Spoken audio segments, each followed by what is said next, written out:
Borak Tengah Lapar. Ku mengharapkan Ramadan kali ini penuh makna agar dapat ku lalui dengan sempurna.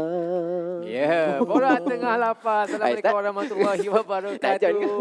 Kembali lagi bersama Borak Tengah Lapar untuk hari ini, episod yang ke-12. Salam 12 Ramadan. Kita masih bersama untuk hari ini, iaitu yang berbahagia Ustaz Herianto dan juga sahabat saya ini, Nami. Ya, Azwan. Azwan, Ya, saya ditanggungjawabkan untuk menghuru-harakan keadaan. Okey. Tapi kalau saya je yang huru-harakan, kita mesti ada penenangnya. Okey. Disebabkan itulah kita bawakan juga Ustaz Herianto. Ya, dan pasti kami bersiaran sepanjang Ramadan ini setiap petang bermula pukul 4.30 petang hingga pukul 5 petang, dan setiap hari ada isu yang berbeza akan kita bawakanlah soalan daripada pendengar kita kan. Jadi untuk hari ini, Nami, cuba baca email tu. Apa pula kirimannya? Email saya macam biasa, Ustaz. Ustaz dari semalam lagi bertalu-talu bertanyakan soalan. Jadi hari ini mulakan dengan bismillah. Bismillah. Dari tadi lagi. Sebab kata uhara tu. Sebab biasa bulan Ramadan ni setan kena ikat. So dia kena bertenang kan? Dia bertenang. Okey, saya baca dengan tenang ya. Okey. Baik. Kalau tidak saya azankan. Okey, bismillahirrahmanirrahim. Saya Linda dari Taman Tun Dr. Ismail. So yang bertanya ni Linda ke Ismail? Nombor 58 tu. Oh, itu taman dia. Taman dia. Okey, taman dia. Sebulan sebelum Ramadan, saya kerap amalkan puasa sunat. Bila dah tiba Ramadan ni, saya belum lagi cuti puasa. Maksud dia tu dia berpuasa tu berterusan. Tapi masalahnya, Ustaz, berat badan saya masih sama. Bukan saya lah, Linda lah. Saya sama. Okey? Tak turun-turun. Orang kata puasa ni boleh kurus. Tapi kenapa saya tak kurus-kurus, Ustaz? Bantu saya. Dia siap minta tolong, Ustaz. Sekian yang tengah puasa, #diet puasa, #borak tengah lapar. Dipersilakan. Dia kadang-kadang saya pun confused. Saya ni ustaz ke doktor? Kita menyelesaikan. Ya, menyelesaikan. Dia begini. Pertama, soal kenapa dia tak kurus, saya pun tak tahulah. Okey. Itu yang pertama. Betul. Yang kedua, kalau tanya Wan, Ustaz. berkenaan puasa ni dari segi manfaatnya. Saya teringat sebuah buku yang dikarang oleh Dr. Muhammad Oklah, kalau tak silap saya nama dia. Berkaitan dengan puasa Asyam. Dia letakkan di situ di antara manfaat. Bukan tujuan manfaat. Oh, beza, Ustaz? Lain. Apa bezanya, Ustaz? Contoh. Kejap lagi lepas kita bersiaran ni, Nami akan bawa saya untuk pergi buka puasa. Jadi tujuannya buka puasa. Okey. Manfaatnya saya akan ingatlah baru Nami pernah belanja saya. Okey. Kesan selepas lah manfaat ni. Boleh juga kesan selepas, tapi dia bukan tujuan. Jadi puasa ni dari segi manfaat memang dia boleh memberi manfaat kepada kesihatan. Kerana banyak orang yang apabila ada masalah kesihatan disuruh puasa. Ya, Ustaz. Betul. Baik. Betul. Setuju? Itu yang kedua. Yang ketiga, berkenaan dengan orang berpuasa tapi tak kurus juga. Kan? Itu lain macam sikit tu. Saya ingat kita kena faham bahawa puasa ni dia bukan hanya perlakuan, Nami. Okey. Perlakuan ni maknanya kita berhenti makan, kemudian kita makan, bukan. Dia ada filosofi dia, falsafah dia. Tinggi sikit. Dah main falsafah lah. Sebab hari ni uhara jadi kena tenang sikit. Makna filosofi daripada puasa ni bukan apabila kita habis puasa, kita lanyak semua mau. Benar? Banyak bukti depan mata. Tukang benar kan senang no kerja. Ini half payment ni. Kita ada kawan-kawan. Jadi maknanya yang jadi masalah ni, kalau boleh mungkin kita sentuhlah Nami. Mungkin oleh kerana filosofi daripada puasa tu kita tak hadam. Kan maknanya kita makan semua mau, sedangkan kita pun waktu makan tu dah malam. Betul tak? Jadi sepatutnya puasa ni apabila kita berbuka sekadarnya saja. Itu yang kena pegang lah. Dan kalaulah kaedah itu yang kita pakai, saya percaya dia boleh memberi impak kepada apa nama ni, tujuan dia ataupun dia punya hasrat lah kita panggil kan. Hasrat dia untuk turun sikit berat badan. Yelah. Ada orang Ustaz memang sekarang berpuasa Ustaz, tapi bila malam berbuka tu diganti balik, dia kira breakfast, lunch, dinner dia sekali kan balik. Orang Kan? kata Sama jugalah kiranya. Iyalah. orang kata begini, orang kata dia bukan berpuasa tapi dia mengempang nafsu. Mengempang. Tahu Empang air ke? macam empang air tu. Oh. Bila dah terlampau banyak air tu lama jadi apa? Lepas. Oh, jangan Lepas. main, banjir. Itulah, saya pun ingat nak pergi ke tandas seketika. Kenapa? Kita pun nak melepaskan juga. Janganlah tak ajak. Baik, tapi sekejap lagi kita kembali bersama dengan Ustaz Dana juga Nami dalam Borak Tengah Lapar. Lapar sungguh ni. Saya sebut yang lapar je. Jom kita ikuti Borak Tengah Lapar. Kembali dalam Borak Tengah Lapar, masih bersama dengan yang berbahagia Ustaz Herianto dan juga Nami. Dan untuk hari ini kita masih berbicara mengenai diet puasa. Aiwa, betul. Bersama dengan saya Ustaz Herianto Riza Rohman. Saja sebut nama bapa. Dia tengah mendengar KLFM ni. Okey, kalau tadi Azwan panggil ustaz yang berbahagia. Aiwa. Saya yang berbahaya. Oh, awak yang berbahaya Tapi memang betul ni. Nampak bahaya itu. Okey ni. Baik, Oleh kerana dia bahaya, kita bagi dia tanya Kita soalan. bagi tanya soalan. Saya risau Silakan. lebih membahayakan itu. Betul. Okey Ustaz, tadi kita dah dapatlah sedikit demi sedikit penerangan tentang diet ketika berpuasa ni. Tapi Ayuh. Ustaz, boleh ke kita berpuasa atas niat sahaja aku berpuasa? Aiwa. Okey. Tapi boleh ke Habis kita kalau turun niat tu? Apa dia? Habis kalau Sahaja aku berpuasa pada bulan Ramadan kerana Allah Taala. Alhamdulillah. Bau ustaz ni. Baru tadi hafal. Tapi bolehkah seseorang itu dia Aiwa. tambah ataupun dia add on niat dia berpuasa tu untuk kuruskan badan Ustaz? Macam mana tu? Dia begini, sebenarnya puasa dia maksud ibadah. Okey. Bila mana dia jadi ibadah? Apabila kita berniat tadi, saja nak suruh Nami habiskan tu supaya kita boleh connect dia dengan Baik jawapan. aku hafal. Perangkap tu ni. Tapi bukanlah nak test Nami. Nanti penonton salah faham. Tak. Saya nak linkkan bahawa bila kita berniat lillahi ta'ala, sebenarnya dia jadi ibadah. Ibadah. Alright, selesai. Dan memang puasa tu sendiri ibadah. Cuma kita kena ingat, ada juga orang yang tak makan. Tapi bila dia tak berniat puasa, dia tak jadi ibadah. Okey. Jadi dalam konteks ni, dia berniat tadi, maka dia jadi ibadah. Selesai. Bab ibadah tak ada soal. Kenapa? Sebab dia dah mengikut syarat dia. Pertama, dia berniat. Betul? Yang kedua, dia orang sahur. Yang ketiga, dia tak makan sepanjang Siang hari. siang sampai azan tadi. Yang keempat, dia tidak buat perkara yang membatalkan puasa. Okey. So, selesai bab ibadah. Cuma timbul soal, bagaimana kalau tengah dia beribadah tu dia rasa ini mudah-mudahan boleh kurus. Tak ada masalah. Tak ada masalah. Tak ada masalah. Faham. Yang masalah kalau dia kata tengah-tengah puasa tu tak makan, mudah-mudahan gemuk pula. Tu masalah. Terbalik pula. Confused. Sebab apa? Dia ni sebenarnya puasa ke makan? Dia kecelaruan identiti. Jadi maknanya tidak ada masalah. Boleh. Kalau dia nak niatkan sambil dia berpuasa. Kerana itu bukan sebagai tujuan daripada puasa, tetapi itu adalah sampingan daripada kesan puasa. Sebenarnya Nami, ada sebuah hadis Nabi SAW. Walaupun hadis ini dibincangkan ulama dan ada ulama yang mendaifkan dia. Kita tak nak bincanglah dalam konteks ini. Cuma hadis ini berbunyi tasumu tasuhu. Berpuasalah engkau akan sihat. Okey. Maksudnya ialah dengan puasa tadi kalau kita tengok memang dari segi kesihatan dia boleh memberi impak. Ada di sana satu disiplin yang di asas ataupun orang regularly pakailah. Dia panggil intermittent fasting. Apa tu beten? Dia cakap orang putih tu. Ustaz itu tiba beten pula. Saya memang biasa kalau dekat nak buka puasa cakap orang putih. Dia panggil intermittent fasting ni. Maksudnya apa saya pun tak tahu. Yang penting confident. Yang penting fakta. Dia maknanya dia berpuasa.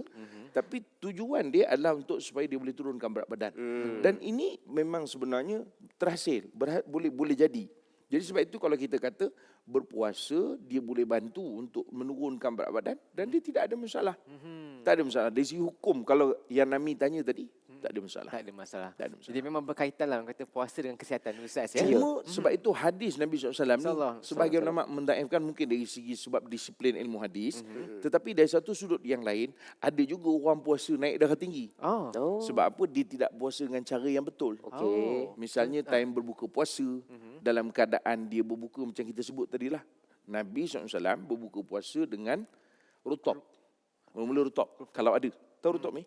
Yang basah tu Ustaz Belum. Oh, Yang belum ni. rutab ni Wan, dia warna kuning-kuning sikit. Dia kelat-kelat. Ada tangkai-tangkai tu Ustaz Ada tangkai.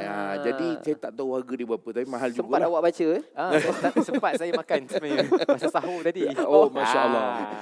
Dia jadi maknanya rutab ni yang Nabi suka. Sebab dia tak manis sangat.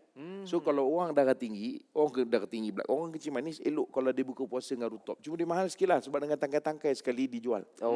Jadi timbang tu dengan tangkai. Cuma pesan saya, tangkai tu jangan dimakan, bawa tenang. Kalau tak boleh dimakan jangan dijual. Dia memang jual tangkai tapi bukan untuk dimakan. Macam kita beli barang kan dia bagi plastik. Kemakan sekali nasi lemak dengan plastik-plastik sekali. Kuih pun makan plastik. Nami. Allah Sabar, Akbar. Bulan Sabar, puasa, tenang. bulan Bulan puasa puasa. ni memang macam tu. Kadang-kadang Sabar. ada yang terlepas. Tapi bukan syaitan, orang. Ya. Orang yang terlepas. Sebab itu Nami, kalau kita sebut, maknanya orang yang berpuasa tadi, kita sebut pasal apa tadi? Lupa pula. Tak. Pasal rutab. Rutab. Tadi. Tengok muka Nami ni boleh hilang maklumat. Oh, bahaya Nami. Jadi maknanya Nabi SAW suka makan rutab. Kalau tidak, Nabi berbuka puasa dengan kurma. Kurma ataupun dipanggil tumairat. Bawa kurma kecil-kecil je. Bukan besar-besar, makjul besar-besar tu tak. Makjul tu besar. Belum makjul king lagi. Makjul king tu dah macam kek dah besar. Tak ada, dia kecil je, sikit je. Tumairat kecil-kecil. Kurma yang kecil-kecil tu. Atau tak ada dengan air kosong. Maknanya Nabi SAW buka puasa ni simple je. Okey. Barulah jadi. Barulah sihat. Barulah sihat. Barulah bila kita puasa ni kita latih badan kita bertenang. Sebagaimana tenangnya Nami pada petang ni. Ayuh. Hari ni Ustaz, ni Nami bertenang Ustaz Dah ada tenang Tak sikit kurang alhamdulillah. Ustaz kata Tadi tenang. sebelum kita bersiaran kita berapa kali azan tu? Rukiah sekali tadi. Astagfirullah. Allahu Akbar. Rukiah. Baik. Kita nak berehat seketika, kejap lagi kita kembali pastinya bersama dengan Ustaz Haryanto dan juga Nami dalam Borak Tengah Lapar. Jom kita ikuti Borak Tengah Lapar. Kembali bersama kami dalam Borak Tengah Lapar. Masa kita berbicara mengenai diet puasa. Diet puasa. Ustaz kenapa? Tak sabar nak buka? Tapi sebenarnya saya antara pengamal diet puasa ni. Macam mana Ustaz? Serius? Apa pengalaman Ustaz? Ya Ustaz. Yang saya panggil dia sebut intermittent fasting tu lah. Okey, intermittent. So memang jangan tanya makna dia, Nama apa bunyi nama ubat? Okey, Tapi teruskan. dia memang sebenarnya berkesan untuk kesihatan. Bagus. Ya. Baik. Cuma kaedah tu kena betul. Faham. Tu. Jadi berkenaan dengan itu jugalah. Ayuh. Kita nak tanya, Ustaz pun dah cakap tadi puasa ni ada bagusnya untuk kesihatan. Betul. Ustaz cadangkan juga tadi makanan-makanan yang orang kata elok diambil waktu berbuka. Ayuh. Tapi sekarang ni Ustaz, puasa kita ada sahur. Dan sahur ni kita tahulah sunat lah. Betul. Berbukanya wajib lah. Takkan tak berbuka. Kering dia kat situ tak? Okey. Buat sahur sunat, berbuka wajib. Bagus. Jadi, Ustaz, alright. untuk bersahur ni ada tak macam cara ataupun makanan-makanan yang bagus, baik diambil ketika bersahur ke macam mana? Ada Ustaz? Dia sebenarnya kalau dari sudut agama tidak ada khusus. Tidak ada khusus. Sebab dari segi pemakanan pun tak sama Nami. Kita di Malaysia tak sama dengan orang di Arab. Ya betul lah tu. Orang di negara sejuk mungkin tak sama dengan Eropah. Jadi dia tidak ada yang khusus. Satu. Yang kedua, yang ditekankan dalam agama ialah macam Nami sebut tadi, tasaharu fa inna fi suhuri barakah. Bersahur kerana dalam sahur tu ada keberkatan. Itu paling penting ni. Ya Ustaz. Jadi sebab itu Wan, maknanya kalau orang yang bangun sahur nak bersahur, dia tengoklah apa yang sesuai untuk dia. Kalau kita nak kata kena makan nasi, ada orang sahur tak makan. Tak makan. Ya Ustaz. Nampak tak? Jadi ada orang dia bersahur makan bijirin je ke atau sekedar minum air je ke, tak apa. Yang penting kena faham tujuan daripada sahur ataupun dipanggil manfaat, lebih tepat kita kata daripada sahur tu ialah untuk memberikan kekuatan pada badan. Kerana Islam tak nak orang yang berpuasa ni dalam keadaan lembik. Macam orang sebelah saya lah. Yep. Penonton tak tahu Sebelah siapa yang di mana? sebelah saya kan. Saya pun sebelah ni Ustaz. Tapi pasal Nami dia sibuk, dia menyaut, jadi orang tahulah Nami lah di sebelah saya. Saya husnuzon lah Sebelah tu sini lah. Dia bukan sini. Dia yang tak nampak ni. Tapi Ustaz, tak tahulah kalau macam Azwan macam mana. Kenapa pula? Kalau saya tak bersahur, Ayuh. macam Ustaz cakap tadi, tak ada Lembik. tenaga. Tak ada tenaga. Okey. Dan lagi detailsnya, saya sahur mesti nasi dengan lauk. Ayuh. Kalau setakat air ke Tak ilmi, ataupun dia boleh lah puasa tu, tapi Lembik lah. macam tu lembik lah. betul nampak gaya tu. lebih- Tapi lauk tu macam mana Mi? Sebab awak walaupun bersahur lauk macam-macam tapi awak maintain. Ada orang komen, Abang Nami badan maintain lah. Tapi tak tahu dia berpuasa dengan lauk yang banyak Dia orang kata semula jadi. Semula jadi. Semula jadi macam ni. Ada orang panggil ni badan jin. Maknanya dia makan-makan tak jadi apa. Oh, tapi betul lah. Yang kena ikat syaitan.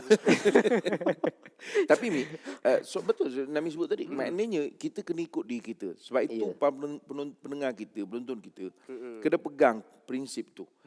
Bermakna bangun sahur tu jangan sekadar kita rasa untuk nak bangun sahur saja. Buat betul-betul bangun sahur ni sebagaimana sungguh-sungguhnya kita berbuka puasa. Supaya kita tak jadikan dia sebagai sebab kenapa hari tu kita tak produktif. Kena? Ada juga Ustaz. Disebabkan dia tak sahur, dia tak puasa. Ini masalah Mi. Sebab itu kalau setengah-setengah orang, ya, walaupun tak apa Mi, dalam skrip tak ada, tak apa. Jangan cemas. Tak. Gaya dia bercerita macam cemas. Ada.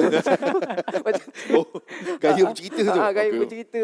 Aduh, macam mana Ustaz? Saya pun cemas nampak. Dia begini. Kalau orang yang tak bersahur, dia tidak boleh jadi alasan itu dia tidak berpuasa. Dengar tu. Walaupun ada orang kadang-kadang dia bangun lambat. Katalah contoh sekarang maghrib, maghrib pula dah. Maghrib saja. Katalah Baru sekarang lepas ni ya. Dah azan maghrib. katalah sekiranya subuh tadi 5.50 katakan. Dia bangun pukul 6. Memanglah tak sempat sahur. Betul? Wajib dia puasa. Ada orang dia kata saya tak puasa, tak sahur hari ni maka saya tak puasa. Salah tu. Salah Dan lagi kena ingat bukan soal dia kena qada tapi dia berdosa. Dia tak boleh jadi alasan dia tidak bangun sahur. Dia menyengajakan. Menyengajakan. Mensengajakan. Boleh kan, lah, Mi.